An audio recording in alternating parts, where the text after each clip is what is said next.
రైతులు పబ్లిక్ అందరు ఎట్లున్నారు? అంత మంచిదేనా? ఇక రోజు జోర్దార్ యాళ్ళకి వచ్చి మీతో ముచ్చట పెట్టకపోతే నాకు అసలు మనసులోనే పట్టది. అందుకే నేను వచ్చేసిన. మరి ఇంకెందుకు ఆలస్యం, జల్దినే చురు చేసుకుందాం పాండ్రి. కపిల్ అగ్రో సమర్పించు, ఈశ్వరప్ప హోమియో క్లినిక్స్ మరియు విజేత సూపర్ మార్కెట్ సహా సమర్పించు జోర్దార్ వార్తలు షురు. గా నడుమ నీళ్ల మీద మస్తుగా పంచాదులైనయి అధికార చెయ్యి పార్టీ, ప్రతిపక్ష కారు పార్టీ నడుమ. మేడిగడ్డ పాపం కారు పార్టీదే అని చెయ్యి పార్టీ, ఏహే దానికేం గాలే అని కారు పార్టీ. అయితే ఇయ్యాల్టి దాకా కొట్టిన ఆనలకు మేడిగడ్డ అయితే మస్తుగా నిండింది, గట్టిగా నిలిచింది అని కూడా మస్తుగా చెప్పుకుంటున్నారు కారు పార్టోళ్ళు. అందరికీ చూపిస్తున్నారు కూడా.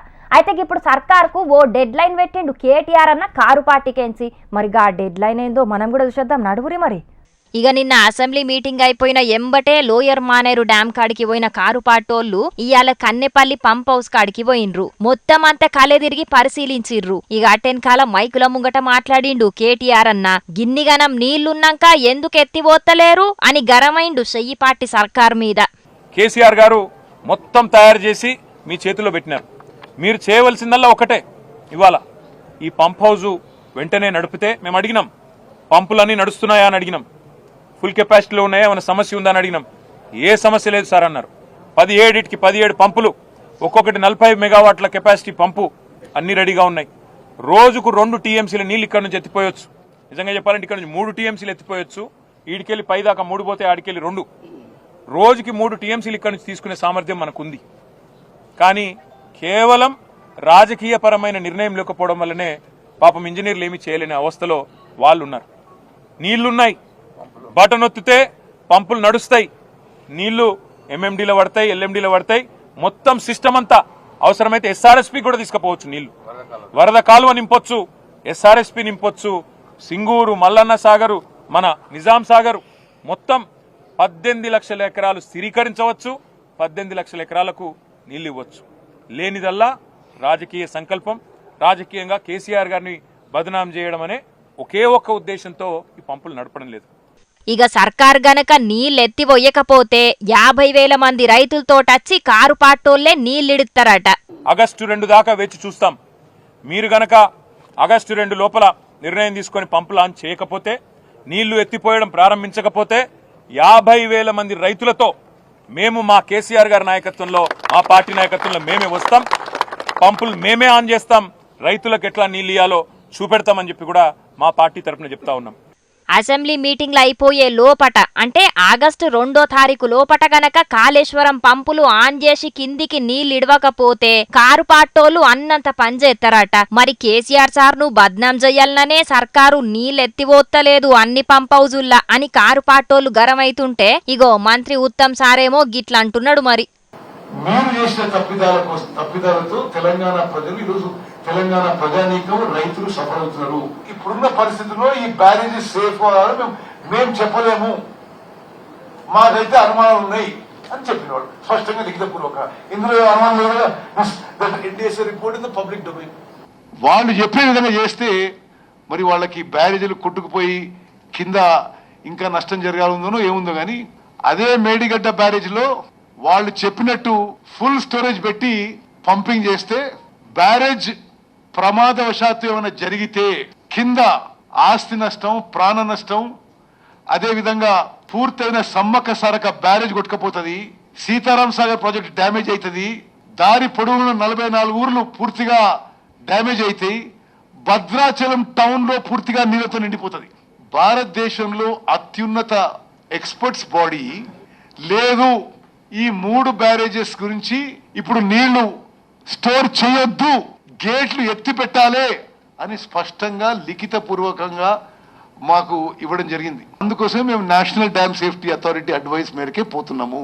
డ్యామ్ సేఫ్టీ అథారిటోళ్లే ఆన్ చేయొద్దని చెప్పిండ్రట చెయ్యి సర్కారోళ్లకు. గా ప్రాజెక్టు అంత లుకలుకున్నట్టు అనిపిస్తున్నదట డ్యామ్ సేఫ్టీ అథారిటోళ్లకు. పంపులు చాలు చెయ్యొద్దన్నారట. వరదను వరద లెక్కనే పోని అని ఇట్లిడిచిపెట్టిరట సర్కారోళ్లు. ప్రతిపక్ష పోలేమో నీళ్ళియ్యాలనని, సర్కారోళ్లేమో నీళ్ళిత్తే ప్రాజెక్టు పోతదని పంచాదులు పెట్టుకుంటున్నారు. ఇద్దరు నడుమ రైతులు గోసపడుతున్నారు. మరి ఎన్నడు తీరుతుందో గీ నీళ్ల పంచాది పోన్రి.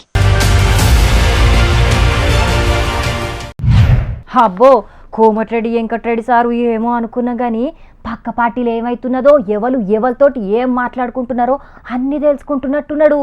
కారు పార్టీ పువ్వు పార్టీ నడుమ మస్తు పెద్ద డీలింగ్ అవుతున్నదని ఏదో పెద్ద ముచ్చట్ని అంటున్నాడు. మరి అదేం దరుచుకున్నదాం నడువురి.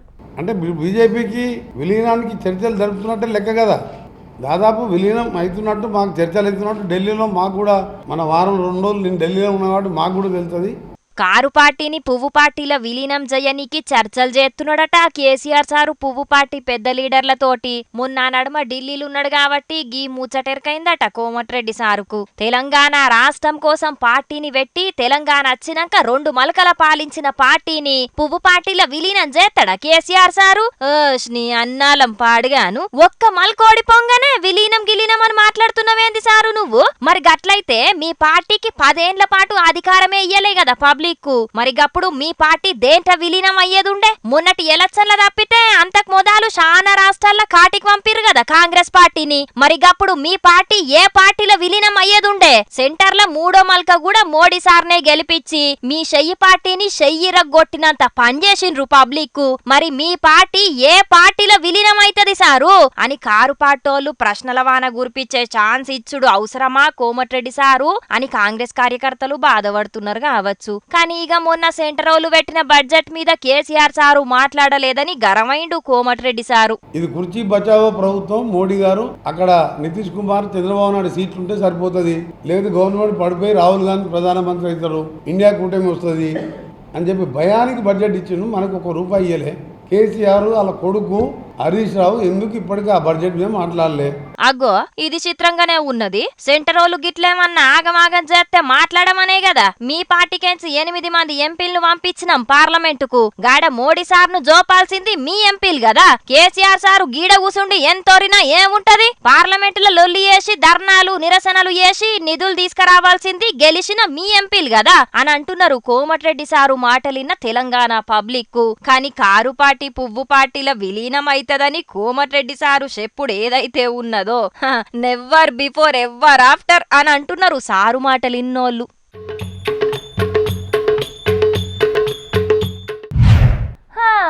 ఇక తెలంగాణలో అధికార ప్రతిపక్ష పార్టీల నడమ నీళ్ల మీద ప్రాజెక్టుల మీద పంచాదులు అవుతుంటే ఏపీలో అప్పుల మీద అవుతున్నది పంచాది.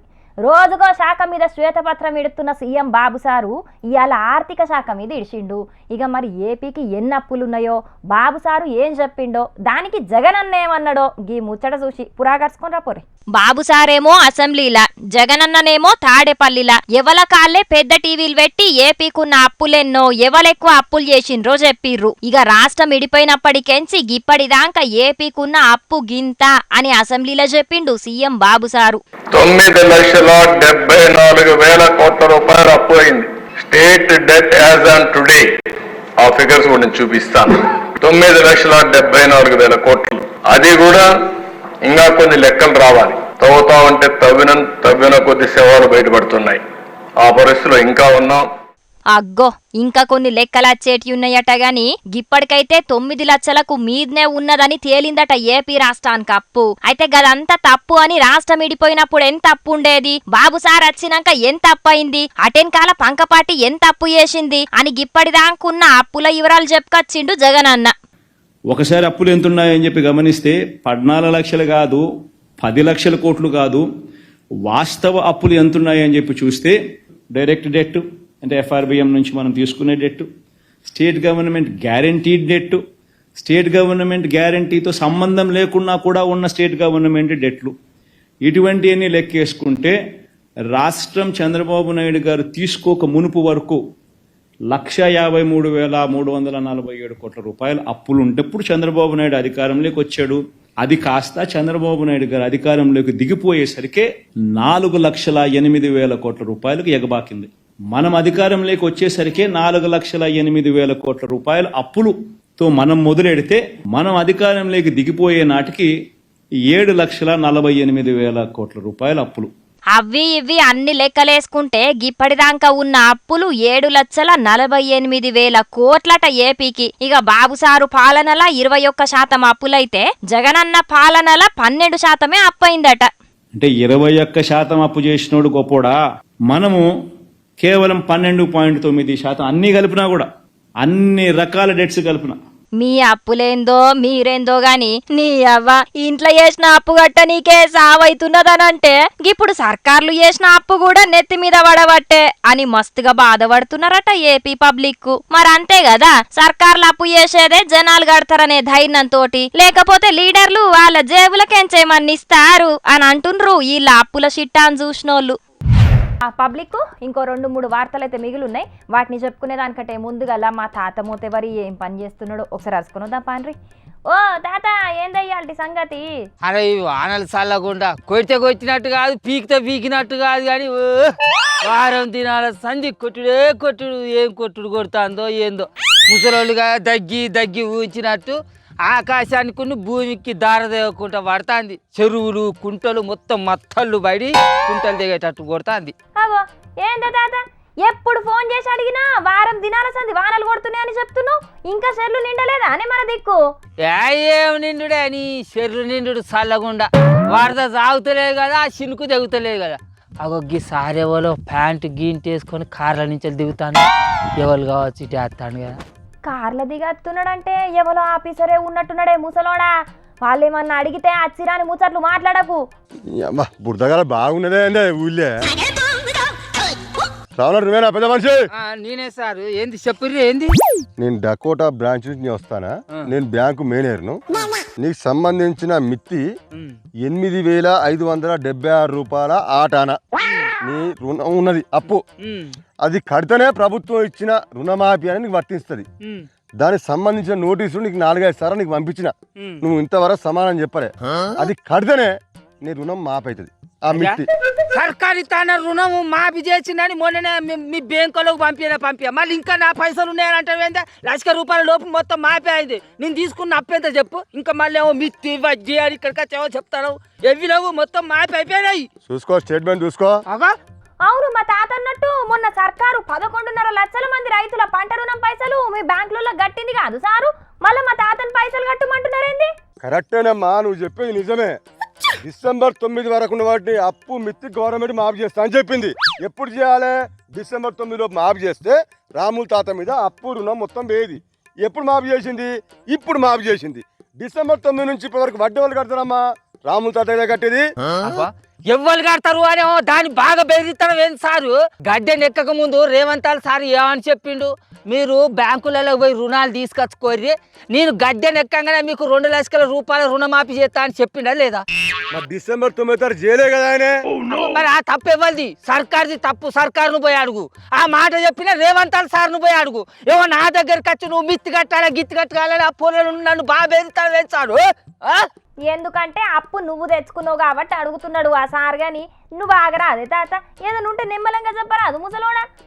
ఏందా నిమ్మలంగా చెప్పేది? ఈ బ్యాంకు వాళ్ళు మా రైతులను ఎత్త చూస్తాలు ఎరికేనా? అడక తినేటోళ్ళ కంటే ఈయనంగా చూస్తాను మమ్మలను.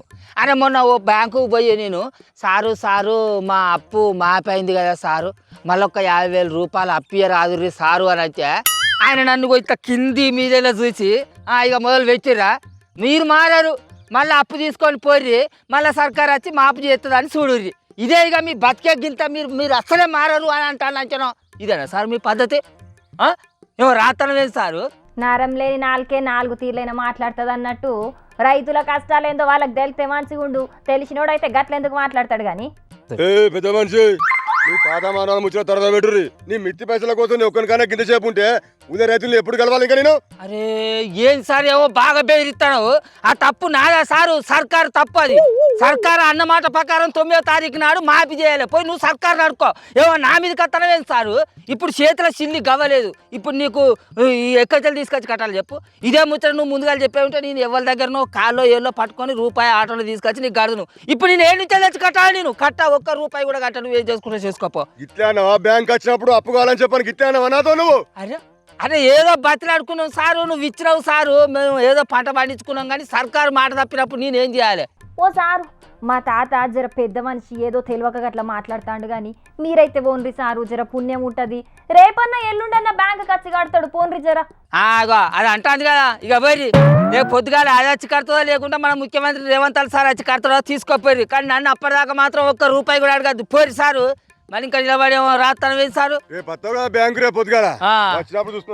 వస్తే వాళ్ళని అడుకోపో, నన్ను కాదు, నన్ను 1 రూపాయి కూడా అడగద్దు. అరే నీ అవ్వ గట్లంటే ఎట్లన్నట్టే బ్యాంకులు అప్పు తెచ్చుకున్నప్పుడు కట్టాలే. ఇగో గిట్లనే జనాలు తిప్పలు పడుతున్నారు. సర్కారు కూడా దీని మీద నజర్ అయ్యాలి అని హరీష్ రావు సార్ కూడా ఈ ముచ్చట మీద పిట్టగుట్ల రాసుకొచ్చిండే.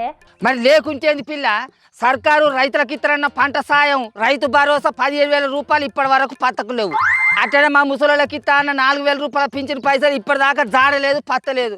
ఆ ఇచ్చే 2,000 రూపాయల పింఛన్ పైసలు అయినా కూడా ఏళ్ళకి ఇస్తాను అంటే అది ఏ 15వ తారీఖో 20వ తారీఖో ఇస్తాను. ఇక అప్పు మా పైన అయ్యగారి కట్నం ఏది అన్నట్టు మా అప్పు మీద ఉన్న మితి పైసల కోసం ఇంకో ఈ బ్యాంకులు మా ఇంట్లో చుట్టూ తిరుగుతాను. ఇక ఏం చేయాలి చెప్పు. మరి సర్కార్ అయినా ఈ ఆలోచనలన్నీ ఎందుకు చేస్తలేదో ఏం పాడో గాని కొంతమంది రైతులకు 2-3 బ్యాంకులలో అప్పు ఉంటే కూడా రుణమాఫీ కాలేదటనే. బ్యాంకులలో 2 లక్షల రూపాయల కంటే ఎక్కువ అప్పు ఉండేది ఉంటే ఆ ఎక్కువ ఉన్న అప్పు పైసలు కట్టేది ఉంటేనే మీరు రుణమాఫీ అవుతుంది అని అంటారు. ఇక చూడు మళ్ళీ ఆ అప్పు పైసలు కట్టేదందుకు మళ్ళీ ఏ అయ్యే దగ్గరికి పోయి అప్పు తీసుకురావాలి. మళ్ళీ ఎవడు అప్పు పుట్టిస్తాడు. ఇప్పటికే పంటలు చెలకలు చేనులు వేసినాం. వాటి పెట్టుబడికే ఎవరి దగ్గర పోయి చేయి చాపినా కూడా ఎవరు రూపాయి ఇస్తలేడు. పర్వీన్ గారి దగ్గర మందుల పైసలు ఇప్పటిదాకా నేను కట్టలే. ఇక ఎప్పుడు తేవాలి ఎక్కడ తేవాలి చెప్పు. ఏమోనే తాత ఇవన్నీ చూస్తుంటే కరువు మంటే కప్ప కోపం, ఎడువు మంటే పాము కోపం అన్నట్టున్నది కథ. అరే గతికి లేక గంజి నీళ్ళు గతికినట్టు ఇప్పటికే వేసిన పంటలకు పెట్టుబడి ఎత్తరా నాయన కాలం నన్నెత్తి మీదకి వచ్చింది అని ఉన్నయ్య దగ్గర పోయి కాల్లో చేతిలో పట్టుకొని ఆ పెట్టుబడి కోసం పైసలు అప్పులు తెచ్చుకుంటా అంటే ఇగో ఈ బ్యాంకులు ఏమో ఇగో నీ మిగిలిన్న అప్పు పైసలు కడితేనే రుణమాఫీ అవుతుంది లేకుంటే కాదు అని ఇంత పొడుగు పుస్తకాలు పట్టుకొని వస్తారు అంచను. ఇక మేము ఏం చేయాలి, ఏ దునకాలి చెప్పు. గిదే ముచ్చట మీద చాలా దిక్కుల రైతులు తిప్పల పడుతున్నారటనే. అందుకే ప్రతిపక్ష పోలు దీని మీద గరం అవుతున్నారు. అయ్యా రేవంతాలు సారు ఎట్లాగూ చేసిన సాయం చేసినాం నీ కడుపు చల్లకుండా కానీ అట్లనే మీరు ఏతనన్న యాళ్లకు ఆ రుణమాఫీ చేయకపోయేటాలకు ఇగో ఈ బ్యాంకులు వాటి మితి పైసల కోసం మాయంబడి పడతారు సారు. జరగా ముచ్చట మీద ఏదో నజరేసి గా తిప్పలు కూడా మాకు లేకుండా చూడేది. అట్లనేగా రైతు భరోసా కూడా యాళ్ళకి ఇయ్యరు సారు. మీకు పుణ్యం ఉంటుంది. ఎంతో కొంత పంటకు పెట్టుబడి కన్నా అక్కడికి వస్తుంది సారు. మీకు దండం పెడతాం. చూసినారులా 1,00,000 రూపాయల లోపు రుణమాఫీ అయిందని సంబరపడలనో లేకపోతే వడ్డీ కడితేనే అప్పు మాఫీ చేస్తామని బ్యాంకు వాళ్ళు తిప్పల పెడుతుంటే బాధపడలనో అర్థమైతలేదట రైతన్నలకు. ఏమో పోన్రి లీడర్లు మస్తుగా మాటలు చెప్పేది చెప్తూనే ఉన్నారు కానీ రైతులకు మాత్రం తిప్పలు అయితేనే ఉన్నది. మరి ఆఖరికి ఏం చేస్తారో రైతుల బాధలను ఎట్లా తీరుస్తారో చూడాలి. మరి ఇంకా ప్రతిరోజు లెక్కనే లిలిపుట్ ముచ్చట్లు కూడా మీకోసం ఎదురు చూస్తున్నాయి. మరి అవి కూడా చూశారుగా. భార్య మీదున్న పాయిరంతోని ఆళ్లకు చీరలు కొన్నోళ్లను సొమ్ములు కొనిచ్చినోళ్లను చూసినాం. కానీ వరంగల్ జిల్లా బుధరావుపేట కాడున్న గీనైతే భార్య మీదున్న పాయిరంతోని గామకు ఏకంగా గుడినే కట్టించిండు గిట్లా. వెంకటనారాయణ అనే గీనకు వాళ్ళ ఇంటామె అంటే మస్తు పాయిరమాట. కానీ ఏడాది కింద పానం మంచలేక ఆమె జీవిడిచిందట. ఇక అప్పటికెంచి ఆమెను తలుసుకొని మస్తు బాధపడ్డారట. ఆమెను మర్చిపోలేక పొలంలో గుడి కట్టి విగ్రహాన్ని నిలబెట్టిండు గిట్లా. ఇంటామె లేదు కాబట్టి విగ్రహంలోనే ఇంటామెను చూసుకొని జ్ఞాపకాలను యాద్ చేసుకుంటున్నాడట. ఇక ఈయన చేసిన పనిని చూసి ఊళ్ళున్నోళ్ళందరూ తారీఫ్ చేసిండ్రు. అయినా అయ్యవలకు గుడి కట్టినోళ్ళని చూసినాం. గట్లనే రాజకీయ లీడర్లకు, సినిమా హీరోలకు, హీరోయిన్లకు గుళ్ళను కట్టినోళ్ళను కూడా చూసినాం. గాని భార్య కోసం గుడి కట్టిండంటే గీ అన్న చాలా గ్రేటే కదా.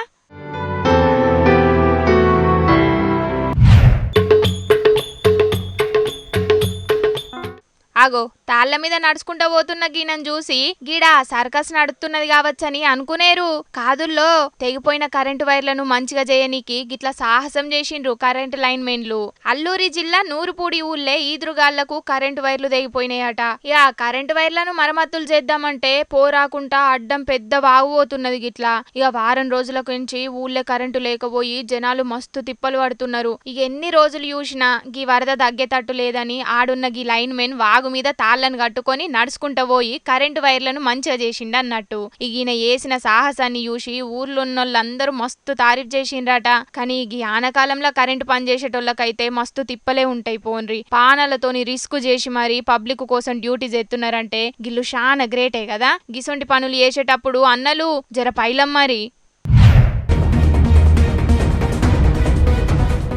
ఆగో గీ పిల్లలేంది క్లాస్ రూమ్ లో కూడా ఛత్రీలు పట్టుకొని కూసున్నారని పరిశాన్ అవుతున్నారా? ఓ పారి మీదికి చూడుండ్రి, అసలు ముచ్చటేందో మీకే అర్థమైతది.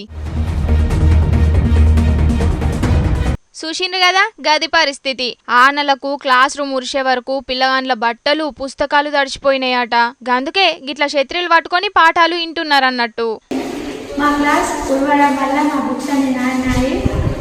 మా క్లాస్ అభివృద్ధి చేయాలని ఎక్కువ ఎస్ఎస్ పుస్తకాల వారిని కోరుకున్నాను. మంచిర్యాలున్న కృష్ణపల్లి సర్కార్ వల్లే జరిగింది ఇది. ఇక గీ ముచ్చట మీద పిల్లగాండ్ల అయ్యవలు కూడా గరమై గిదేంది సార్లు అని అడిగితే మొన్ననే 2 లక్షల రూపాయలు పెట్టి మంచిగా చేపించినాం గాని నీళ్లు ఊర్చుడైతే ఆగుతలేవని చెప్తున్నారట.